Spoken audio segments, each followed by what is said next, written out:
ಆಹಾರವನ್ನು ಸ್ವೀಕಾರ ಮಾಡಿ ನಾವು ಏಳಬೇಕು ಅಂತಾದರೆ ನಾವು ತಿಂದಂಥ ಆಹಾರ ಕೆಳಗೆ ಹೋಗದೆ ತಲೆಗೆ ನಮ್ಮನ್ನು ಎತ್ತಬೇಕಾದರೆ ಅದು ಎತ್ತರಕ್ಕೆ ಏರಬೇಕು. ಉಂಡ ಆಹಾರ ಎತ್ತರಕ್ಕೆ ಏರಬೇಕು. ಸಾಮಾನ್ಯವಾಗಿ ನಾವು ಉಂಡ ಆಹಾರ ಏನಾಗುತ್ತೆ, ಕೆಳಗೆ ಹೋಗುತ್ತೆ. ಅದು ಕೆಳಗೆ ಹೋಗುತ್ತೆ, ನಮ್ಮನ್ನು ಕೆಳಗೆ ಮಾಡುತ್ತೆ. ಇದೇನಾಗಬೇಕು, ಅದು ಮೇಲೆ ಬರಬೇಕು, ನಮ್ಮನ್ನು ಮೇಲೆ ಎತ್ತಬೇಕು. ಹಾಗಾದರೆ ಅದಕ್ಕೆ ಇದ್ದದ್ದು ಹೇಗೆ ಮಲಗಿದ ಆ ಎತ್ತನ್ನು ಮಧ್ವರ ಈ ಸ್ತೋತ್ರ ಎತ್ತಿತೋ ಅದೇ ರೀತಿಯಲ್ಲಿ ಆಹಾರದ ಬಗ್ಗೆ ನಾವು ದ್ವಾದಶ ಸ್ತೋತ್ರದ ಒಂದು ನುಡಿಯನ್ನು ಹೇಳಿ ದೇವರಿಗೊಂದು ತುಳಸಿ ಹಾಕಿದರೆ ಆ ಆಹಾರ ನಮ್ಮನ್ನು ಮೇಲೆ ಎತ್ತುತ್ತೆ. ಆಹಾರ ಶುದ್ಧವು ಸತ್ವಶುದ್ಧಿ ಅಂತ ಹೇಳಿದಂತೆ ನಾವು ಈ ಆಹಾರವನ್ನು ದೇವರ ಮುಂದೆ ಇಟ್ಟಿರತಕ್ಕಂಥ ಅನ್ನವೋ ತೋವೆಯೋ ಪಲ್ಯವೋ ಏನಿಟ್ಟಿರ್ತೇವೆ ಅದನ್ನು ಶುದ್ಧ ಮಾಡಿ ದೇವರಿಗೆ ಕೊಟ್ಟರೆ, ದೇವರಿಗೆ ಉತ್ತಮವಾದ ಆಹಾರವನ್ನು ದೇವರಿಗೆ ಕೊಟ್ಟರೆ ದೇವರು ಏನು ಮಾಡ್ತಾನೆ ಅಂತಂದರೆ ನಮಗೂ ಉತ್ತಮವಾದ ಆಹಾರ ಸಿಗುವಂತೆ ಮಾಡ್ತಾನೆ. ಉತ್ತಮವಾದ ಆಹಾರ ಅಂದರೆ ಊಟ. ಈಗಂತೂ ಕೇಳಬೇಕು, ನಿತ್ಯ ಊಟನೇ ಒಳ್ಳೆಯದೇ. ಯಾಕೆಂದರೆ ನಾವು ಒಂದು ಹೆಜ್ಜೆ ಒಳ್ಳೆಯ ಹೆಜ್ಜೆ ಮುಂದೆ ಇಡಬೇಕು ಅಂತಾದರೆ ದೇವರ ಅನುಗ್ರಹ ಬೇಕೇ ಬೇಕು. ಅವ ಪುಕ್ಕಟೆ ಅನುಗ್ರಹ ಮಾಡೋಲ್ಲ, ಪಿತೃಗಳ ಮೂಲಕನೇ ನಮಗೆ ಭಗವಂತ ಅನುಗ್ರಹ ಮಾಡುವುದು. ಆದ್ದರಿಂದ ಅಂದರು ತಂದೆ ತಾಯಿಗಳನ್ನು ಎಂದು ಬಿಟ್ಟು ಹಾಕಬೇಡ ಎನ್ನುವ ಸಂದೇಶಕ್ಕೋಸ್ಕರ ಪಿತೃಗಳ ಮೂಲಕನೇ ಭಗವಂತ ನಮಗೆ ನಮ್ಮ ಜನನವನ್ನು ಅರ್ಧನ ಮಾಡುವುದು. ಆದ್ದರಿಂದ ಪಿತ್ರಂತರ್ಗತ ಜನಾರ್ದನ ಅಂತ ನಮ್ಮಲ್ಲಿ ಬಂದದ್ದು. ಈ ರೀತಿಯಲ್ಲಿ ನಾವು ಹಾಗಾದರೆ ನಮಗೆ ಶುದ್ಧವಾದ ಆಹಾರ ಕೊಡ್ತಾನೆ ಅಂದರೆ ಏನರ್ಥ? ಆಚಾರ್ಯ ಮಧ್ವರು ಒಂದು ಮಾತಂದರು, ಗುರೋಹೋ ವಿದ್ಯಾ ಆಹೃತಿ ಆಹಾರ ಉದಾಹೃತ. ಎರಡು ರೀತಿಯಾದ ಊಟ, ಒಂದು ಹೊಟ್ಟೆಗೆ, ಒಂದು ತಲೆಗೆ. ಹೊಟ್ಟೆಯ ಊಟ ಅಮ್ಮ ಕೈ ತುತ್ತು ಕೊಡ್ತಾಳೆ, ತಲೆಯ ಊಟ ಗುರುಗಳು ಕೊಡ್ತಾರೆ. ಆಚಾರ್ಯ ಮಧ್ವರು ಹೇಳಿದ್ರು, ಗುರೋಹೋ ವಿದ್ಯಾ ಆಹೃತಿ, ಗುರುಗಳಿಂದ ಪಾಠವನ್ನು ಕೇಳುವಿಕೆಯು ವಿದ್ಯಾ ಆಹೃತಿ, ವಿದ್ಯೆಯ ಆಹರಣ, ವಿದ್ಯೆಯನ್ನು ತಂದುಕೊಳ್ಳುವಿಕೆ. ಗುರೋಹೋ ವಿದ್ಯಾ ಆಹೃತಿ ಸಹ ಆಹಾರ ಉದಾಹೃತ. ಅದನ್ನು ಆಹಾರ ಅಂತ ಕರೆದರು ಅಲ್ವೋ. ಒಳ್ಳೆಯ ಗುರುಗಳಿಂದ ಚೆನ್ನಾಗಿ ಪಾಠ ಕೇಳಿದ ಅಂತಂದರೆ ಅವ ಆಹಾರ ಅವನಿಗೆ ಸಿಕ್ಕಿತು ಅಂತಂದರೆ, ತಾನದನ್ನು ಒಳ್ಳೆಯ ರೀತಿಯಲ್ಲಿ ಜೀರ್ಣಿಸಿಕೊಂಡ ಅಂತಂದರೆ, ಸಮಾಜಕ್ಕೆ ಕೊಡಲಿಕ್ಕೆ ಶುರು ಮಾಡಿದ ಅಂತಂದರೆ, ಆವಾಗ ಅಂಗಡಿಯಲ್ಲಿದ್ದಂಥ ಎಲ್ಲ ಹಾರಗಳು ಈ ಹಾರ ಗುರುಗಳಿಂದ ಆಹಾರವನ್ನು ತಾನು ಪಡೆದ ಅಂತಂದರೆ, ನಾವೆಲ್ಲ ಅಂಥ ವಿದ್ವಾಂಸರು ಬರ್ತಾರೆ ಅಂತಂದಾಗ ಅಂಗಡಿಯಲ್ಲಿದ್ದಂಥ ಆಹಾರಗಳನ್ನೆಲ್ಲ ತಂದು ಈ ಗುರುಗಳ ಕೊರಳಿಗೆ ಹಾಕ್ತೇವೆ. ಹಾಗಾದರೆ ಇದು ಆಹಾರ, ಅದು ಆಹಾರ. ಕುತ್ತಿಗೆಗೊಂದು ಹಾರ. ಈ ಆಹಾರ ನಮ್ಮ ಕುತ್ತಿಗೆಗೆ ಬೀಳಬೇಕು ಅಂತಾದರೆ ಗುರುಗಳು ಕೊಟ್ಟಂಥ ಆಹಾರ ಚೆನ್ನಾಗಿರಬೇಕು. ಇಲ್ಲದ್ರೆ ಏನಾಗುತ್ತೆ, ಮಧ್ವರು ಬರುವುದಕ್ಕಿಂತ ಮೊದಲಿನವರು ಬಂದು ಪಾಠ ಮಾಡಿದಂತೆ ಆಗುತ್ತೆ. ಮಧ್ವರು ಬರುವುದಕ್ಕಿಂತ ಮೊದಲು ಕೂಡ ನಮಗೇನು ಆಚಾರಗಳಿಗೆ ಕಮ್ಮಿ ಇರಲಿಲ್ಲ. ಇಲ್ಲಿ 21 ಆಚಾರಗಳಿದ್ದರಂತೆ ಮಧ್ವರು ಬರುವುದಕ್ಕಿಂತ ಮೊದಲು ಕೂಡ. ಮಾತ್ರ ಎಲ್ಲ ಯಾವುದಕ್ಕೆ ಅಂತಂದರೆ ನಮ್ಮೊಳಗೆ ಇರಲಿ, ಇನ್ನು ಅದನ್ನು ಹೋಗಿ ಒಗ್ಗರಣೆ ಹಾಕಬೇಡಿ, ಹೊರಗೆ ಬೆಂಕಿ ಹಚ್ಚಿ ಒಗ್ಗರಣೆ ಎಲ್ಲ ಹಾಕಬೇಡಿ. ಅದೆಲ್ಲ ಎಂಥ ಆಚಾರಗಳಂದರೆ ಊಟಕ್ಕೆ ಕರೀರಿ, ಊಟ ಹಾಕಿ ಕಳಿಸಿಬಿಡಿ. ಯಾವಾಗಿದು ಮಧ್ವರು ಬರುವುದಕ್ಕಿಂತ ಮೊದಲಿದ್ದಂಥ ಆಚಾರ. ಅವರದ್ದೆಲ್ಲ ಏನು ಕ್ರಮ ಅಂತಂದರೆ, ಉಪನ್ಯಾಸ ಮಾಡಿದರು, ಶಿಷ್ಯ ಕೇಳಿದ, ಅವರ ಉಪನ್ಯಾಸವನ್ನು ಶಿಷ್ಯ ಕೇಳಿದ. ಕೇಳಿಸ್ಕೊಂಡು ಏನು ತಲೆಗೆ ಹೋಗಿಲ್ಲ ಆ ವಿಷಯ, ಏನು ಹೇಳ್ತಾರೆ ಅಂತ ತಲೆಗೇನೆ ಹೋಗಿಲ್ಲ. ಕೊನೆಗೆ ಗುರುಗಳ ಬಳಿಗೆ ಬಂದು ಕೇಳಿದಂತೆ, ಗುರುಗಳೇ ನೀವು ಉಪನ್ಯಾಸ ಮಾಡಿದ್ದೀರಲ್ಲ, ಹೌದು, ಅದನ್ನೊಂಚೂರು ಬಿಡಿಸಿ ಹೇಳ್ತೀರಾ ಅಂತಂದ ಅಂತೆ. ಯಾಕೆ ಇಲ್ಲಿ ಉಪನ್ಯಾಸ ಅವನಿಗೆ ಅರ್ಥನೇ ಆಗಿಲ್ಲ. ಅದಕ್ಕೆ ಗುರುಗಳಂದ್ರಂತೆ, ನನಗೆ ಇಲ್ಲಿ ಒಳಗೆ ಕಟ್ಟಿದ್ರೂ ನಿನಗೆ ಬಿಡಿಸುವುದು ಅಂತಂದ್ರಂತೆ. ಅಂದರೆ ಆ ಗುರುಗಳಿಗೇನು ಅರ್ಥ ಆಗಿಲ್ಲ, ಏನು ವಿಷಯ ಅಂತ ಅರ್ಥ ಆಗಿಲ್ಲ ಅಂತ. ನಾನೇ ದೇವರು ಅಂತಲೋ ನನ್ನಂತೆ ದೇವರು ಅಂತಲೋ ಇದರ ಬಗ್ಗೆ ಉಪನ್ಯಾಸ ಮಾಡಿದಾಗ ಗುರುಗಳಿಗೆ ಅರ್ಥ ಆಗಿಲ್ಲ, ಇನ್ನು ಶಿಷ್ಯನಿಗೆ ಬಿಡಿಸಿ ಹೇಳೋದು ಎಲ್ಲಿ ಬಂತು? ಹಾಗಾದರೆ ಅದೆಲ್ಲ ಏನು? ಒಳ್ಳೆಯ ಆಹಾರನ ಗುರುಗಳಿಗೇನೆ ಅಮ್ಮನಿಗೇನೆ ಜೀರ್ಣಕ್ಕೆ ಬಾರದ ಊಟವನ್ನು ಮಕ್ಕಳಿಗೆ ತಾನು ಹಾಕ್ತಾಳೆ ಅಂತಂದರೆ ಎಂಥ ಊಟ ಅದು? ಅದು ಒಳ್ಳೆಯ ಊಟನಾ? ಹಾಗಾದರೆ ಏನು ಒಳ್ಳೆಯ ಊಟ ಅಂದರೆ ಏನರ್ಥ?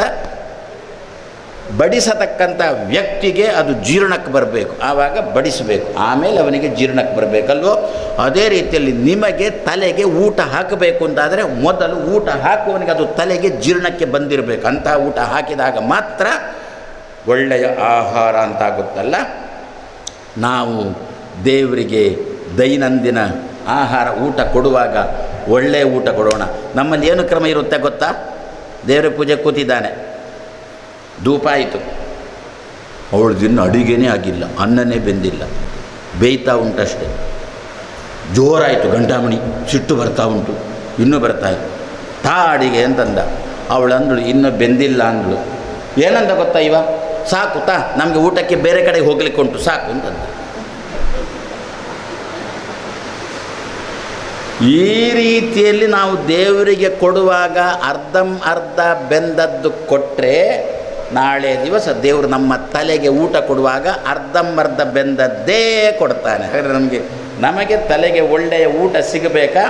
ನಾವು ದೇವರಿಗೆ ಒಳ್ಳೆಯ ಊಟವನ್ನು ಕೊಡೋಣ. ನಾವು ಏನು ಉಣ್ತೇವೆ ಅದನ್ನು ದೇವರಿಗೆ ಕೊಡೋಣ. ಯದನ್ನಂ ಪುರುಷಃ ಅತ್ತಿ, ಯತ್ ಅನ್ನಂ ಪುರುಷಃ ಅತ್ತಿ ಉಣ್ತಾನೆ, ತತ್ ಅನ್ನಂ ತಸ್ಯ ದೇವತಾ, ತದನ್ನ ತಸ್ಯ ದೇವತಾ. ರಾಮಚಂದ್ರನೋ ಇವರೆಲ್ಲ ಕಾಡಲ್ಲಿರುವಾಗ ದಶರಥನಿಗೆ ಪಿಂಡ ಹಾಕಿದವರು ಯಾವುದರಲ್ಲಿ ಪಿಂಡ ಹಾಕಿದರು? ಪಿತೃಪಕ್ಷ. ಯಾವುದರಲ್ಲಿ ಪಿಂಡ ಹಾಕಿದ್ರು ರಾಮಚಂದ್ರ? ಅನ್ನ ಇತ್ತ ಅಲ್ಲಿ. ಯದ್ಯಪಿ ಪಿತೃಪಕ್ಷದ ಸಂದರ್ಭದಲ್ಲಿ 3 ರೀತಿಯಲ್ಲಿ ಆರಾಧನೆ ಅಲ್ವೋ? ಹೇಗೆ? ದೇವತಾರಾಧನೆ, ಅದೇ ರೀತಿಯಲ್ಲಿ ಪಿತೃಗಳ ಆರಾಧನೆ. ದೇವತಾರಾಧನೆ ಸಂದರ್ಭದಲ್ಲಿ 3 ರೀತಿಯಲ್ಲಿ ಆರಾಧನೆಯ, ಒಂದು ಪ್ರತಿಮೆಯಲ್ಲಿ, ಇನ್ನೊಂದು ಅಗ್ನಿಯಲ್ಲಿ, ಮತ್ತೊಂದು ಬ್ರಾಹ್ಮಣನಲ್ಲಿ ಅಲ್ವೋ? ಏಕಕಾಲದಲ್ಲಿ 3 ಕಡೆ ಆರಾಧನೆ. ಉಡುಪಿಯಲ್ಲಿ ಇಂದು ಕೂಡ ನಡೀತಾ ಉಂಟು. ಅಲ್ಲಿ ಕೃಷ್ಣನಿಗೆ ಪರ್ಯಾಯ ಶ್ರೀಗಳವರ ಅಂತರ್ಯಾಮಿಯಾಗಿ ಮಧ್ವರು ಕೃಷ್ಣನಿಗೆ ಉಣ್ಣಿಸ್ತಾ ಇರುವಾಗಲೇ ಪುರೋಹಿತರು ಈಚೆ ಬದಿಯಲ್ಲಿ ಅನುಯಾಗ ಅಂತ ಮಾಡ್ತಾರೆ, ಅಗ್ನಿಯಲ್ಲಿ ಆಹುತಿ ಕೊಡ್ತಾರೆ. ಅದೇ ಹೊತ್ತಿಗೊಂದು 12 ಜನಕ್ಕೆ ಮೃಷ್ಟಾನ್ನ ಅಂತ ಅದೇ ಸಮಯದಲ್ಲಿ ಊಟ ಹಾಕ್ತೇವೆ. ಇದು ದೇವರ ಆರಾಧನೆ ಹೇಗೆ 3 ಜಾಗದಲ್ಲಿ ಆಗಬೇಕೋ ಅದೇ ರೀತಿಯಲ್ಲಿ ಪಿತೃಗಳ ಆರಾಧನೆ ಮಾಡುವಾಗಲೂ ಕೂಡ 3 ಜಾಗದಲ್ಲಿ. ಅಲ್ಲಿ ದೇವಾರಾಧನೆ ಮಾಡುವಾಗ ಒಂದು ಪ್ರತಿಮೆ ಇರುತ್ತೆ, ಇಲ್ಲಿ ಪಿಂಡ ಇರುತ್ತೆ. ಆ ಪಿಂಡದಲ್ಲಿ ಪಿತೃಗಳ ಅಂತರ್ಯಾಮಿ ದೇವರನ್ನು ಚಿಂತನೆ ಮಾಡಿ ಅದೊಂದು ಆರಾಧನೆ ಪಿಂಡದಲ್ಲಿ.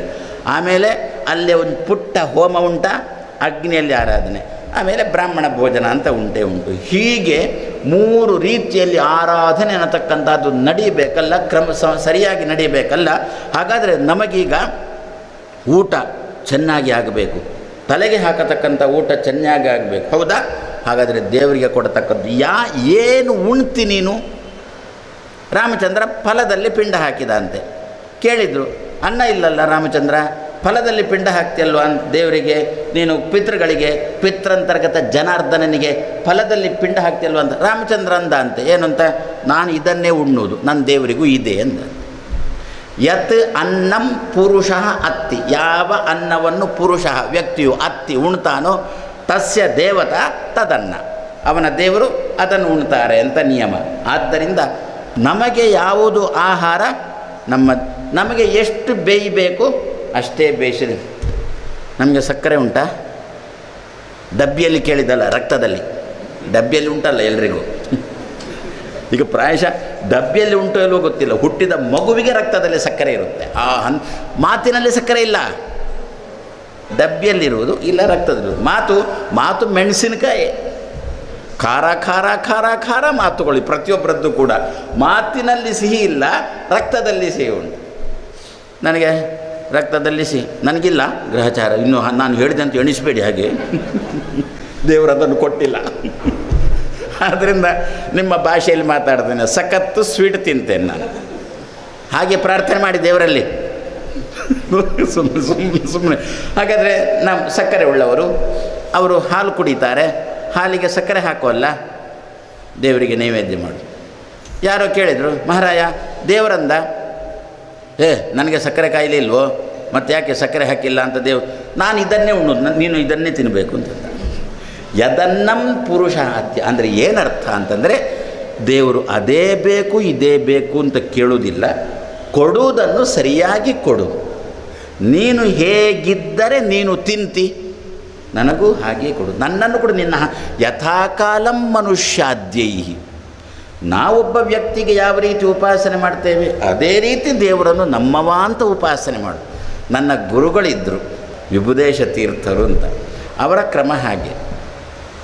ಮನೆಗೊಂದು ಪಾದಪೂಜೆಗೆ ಏನಾದರೂ ಹೋದರೆ ಒಂದು ಲೋಟ ಹಾಲು ತಾ ಅಂತಾರೆ. ಏನು ಮಾಡ್ತಾಳೆ ಮನೆ ಯಜಮಾಂತಿ, ಬಿಸಿ ಬಿಸಿ ಬಿಸಿ ಬಿಸಿ ಹಾಲು ತಂದಿಟ್ಲು.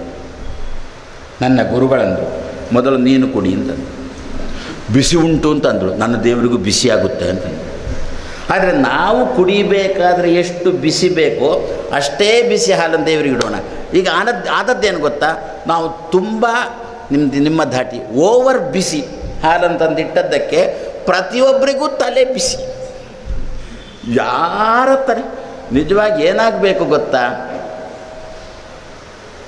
ತಲೆ ತಣ್ಣಗಿದ್ದು ಕಾಲು ಬಿಸಿ ಇರಬೇಕು.